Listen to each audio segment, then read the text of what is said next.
देखिए, वर्ग 10 में बायोलॉजी में लाइफ प्रोसेस मतलब जैव प्रक्रम जो पहला पार्ट है उस पर हम लोगों ने पीछे क्लास में बात किया है कि जैव प्रक्रम क्या है। आज सबसे महत्वपूर्ण प्रश्न है जो बहुत बार परीक्षा में पूछा गया है, प्रकाश संश्लेषण क्या है, यह कहाँ संपन्न होती है तथा इसके लिए कौन कौन से पदार्थ जरूरी है, सबको बताना है। कैसे जरूरी है ये भी बताना है। मैंने डेफिनेशन लिखा है प्रकाश संश्लेषण के बारे में। पेड़ पौधा जो है, जितने भी हरे पादप हैं, वो जीव जंतुओं की तरह भोजन जो है किसी दूसरे से प्राप्त करके चावल दाल गेहूं ऐसे वो सब कलेक्ट करके वो नहीं बनाते। हम लोग जो खाना खाते हैं वो चावल इस्तेमाल करते हैं, वो किसके द्वारा तैयार किया गया है? पेड़ पौधों के द्वारा। और पेड़ पौधा जो खाना खा रहा है उसका कोई भी जो तैयारी है वो किसी भी तरह के कोई भी दूसरे जीव से वो तैयार किया नहीं गया है उसका भोजन। आम भाषा में हम समझने की कोशिश करेंगे कि खाना मान लिया हम लोग बनाते हैं, लेकिन लकड़ी,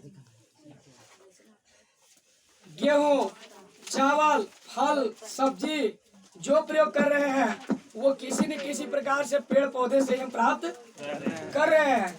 इसलिए हम लोग परपोषी हैं, लेकिन पेड़ पौधे क्या है? स्वपोषी है, क्योंकि वो हम लोग के तरह दाल सब्जी चावल किसी से मांगते नहीं है बनाने के लिए। तो आखिर वो भोजन कैसे बनाते हैं, कहाँ से उनको मिलता है सामग्री, वो भोजन के बनाने की प्रक्रिया क्या है, उसको हम लोगों को यहाँ पर थोड़ा पढ़ना है क्लास 10 में। इसमें हम लोग प्रकाश संश्लेषण शब्द का सबसे पहले जिक्र कर रहे हैं कि प्रकाश संश्लेषण क्या है।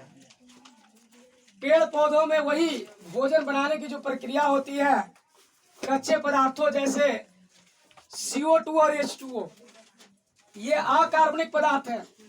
इनके मदद से वो क्लोरोफिल की उपस्थिति में अपना भोजन जो बनाते हैं, बनाने की जो प्रक्रिया करते हैं, उसी को प्रकाश संश्लेषण कहा जाता है। मोटा मोटी भाषा में हम लोग को यही बात बताना है कि प्रकाश संश्लेषण की प्रक्रिया वह प्रक्रिया है जिसके माध्यम से कोई भी हरा पादप अकार्बनिक पदार्थ CO2 H2O या कच्चे पदार्थ जिसको हम बोल रहे हैं, उसके मदद से क्लोरोफिल की उपस्थिति में, सूर्य के प्रकाश के मदद से या उसके उपस्थिति में भोजन बनाने की प्रक्रिया करते हैं, उसी को हम प्रकाश संश्लेषण करते हैं। तो हमने डेफिनेशन लिखा है कि पेड़ पौधों में भोजन स्वयं कच्चे पदार्थों के मदद से तैयार होता है।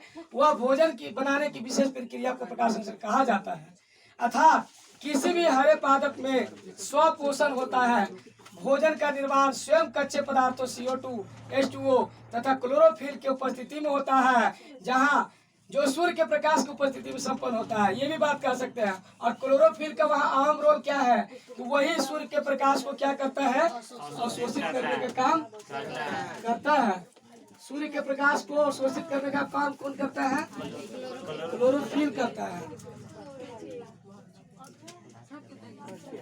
और हम अगर बात कर लें फिर थोड़ा सा इंटरनल प्रोसेस के बारे में, तो सूर्य की ऊर्जा की सहायता से प्रकाश संश्लेषण में ये सरल अकार्बनिक अणु जैसे CO2 और जल का पादप कोशिकाओं में स्थिरीकरण कार्बनिक अणु ग्लूकोज कार्बोहाइड्रेट C6H12O6 में होता है। आखिर ये चीज मिलके बनाता क्या है? तो कार्बोहाइड्रेट बनाता है और उसको ग्लूकोज कहते हैं। उसका सूत्र क्या होता है? C6H12O6। इस प्रक्रिया को हम निम्नलिखित समीकरण से समझ सकते हैं। 6CO2 + 12H2O सूर्य के प्रकाश की उपस्थिति में क्लोरोफिल में ट्रैपिंग होता है सूर्य के प्रकाश का। C6H12O6 बने ग्लूकोज या कार्बोहाइड्रेट तैयार होता है और 6O2 6H2। यहाँ एक ऑब्जेक्टिव क्वेश्चन पूछा जाता है कि यह प्रक्रिया में, प्रकाश संश्लेषण प्रक्रिया में उत्पाद के रूप में कौन सा चीज बनता है? तो आपको जवाब देना है कार्बोहाइड्रेट, ग्लूकोज। लेकिन उपोत्पाद के रूप में पूछा जाएगा तो आपको जवाब देना है ऑक्सीजन, O2। क्या देना जवाब? ऑक्सीजन O2 का जवाब देना है। समझ में आ रहा है? मतलब कि उत्पाद पूछे तो ये BPSC में भी क्वेश्चन पूछा गया था। उत्पाद पूछेगा तो 6 C6H12O6 उत्पाद C6H12O6। और उपोत्पाद अगर पूछे तब आपको O2 बोलना है, ऑक्सीजन बोलना है। आ रहा आवाज समझ में?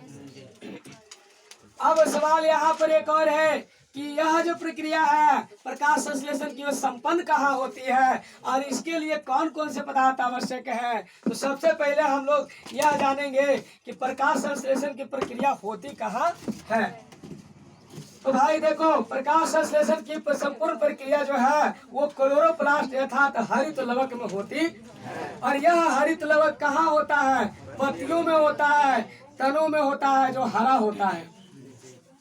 पत्तियों के पहली शेड तथा स्पंजी पैरेन्काइमा में अनेक क्लोरोप्लास्ट भरे होते हैं। इसमें क्लोरोफिल वर्णक पाए जाते हैं जो अधिकांश पत्तियों में पाए जाते हैं। मतलब कि क्लोरोफिल कहाँ पाया जाता है? पत्तियों में।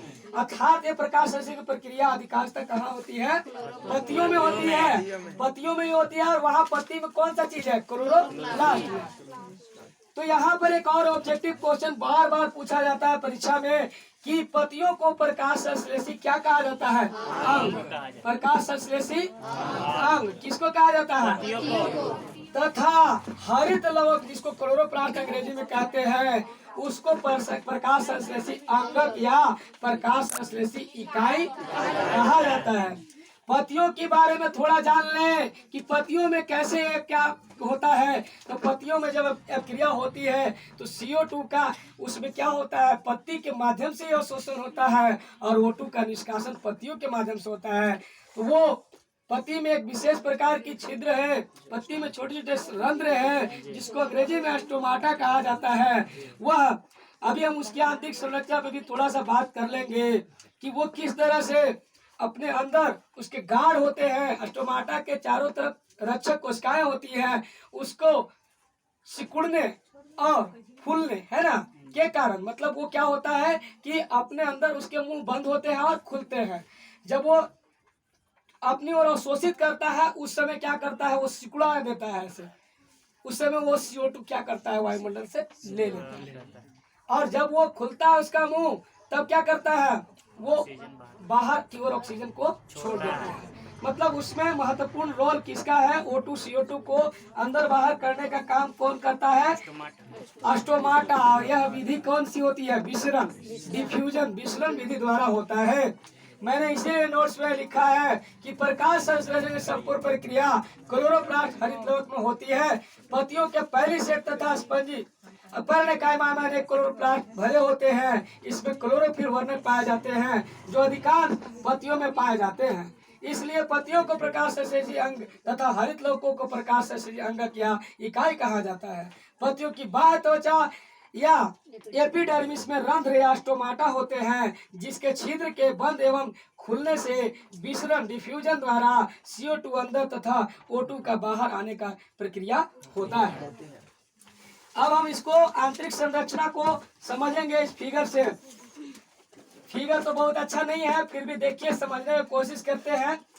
यह जो है पत्ती की आंतरिक संरचना है जिसमें एपिडर्मिस दिखाया गया है। ये ऊपरी एपिडर्मिस है और ये नीचे वाली एपिडर्मिस है। आ रही बात समझ में? और यहाँ पर आप देख रहे हैं कि इसके ऊपर वाली भाग उसको क्यूटिकल बोला जाता है। यह जो आप देख रहे हैं संरचना, इसके बारे में बताया जाता है कि यह जो है पहली शेड है, पहली शेड और पैरेन्काइमा, पैरेन्काइमा। इसके अंदर आप देख रहे हैं एक संरचना है, इसमें जाइलम और फ्लोएम नामक संवहन ऊतक होते हैं। जाइलम के बारे में फिर बाद में बात करेंगे, लेकिन अभी समझ लेते हैं जाइलम से जल का क्या होता है? अपवर्ड डायरेक्शन में ऊपर की ओर, मतलब कि वो खींचने का काम इसी ऊतक से होता है और इसी जल के माध्यम से खनिज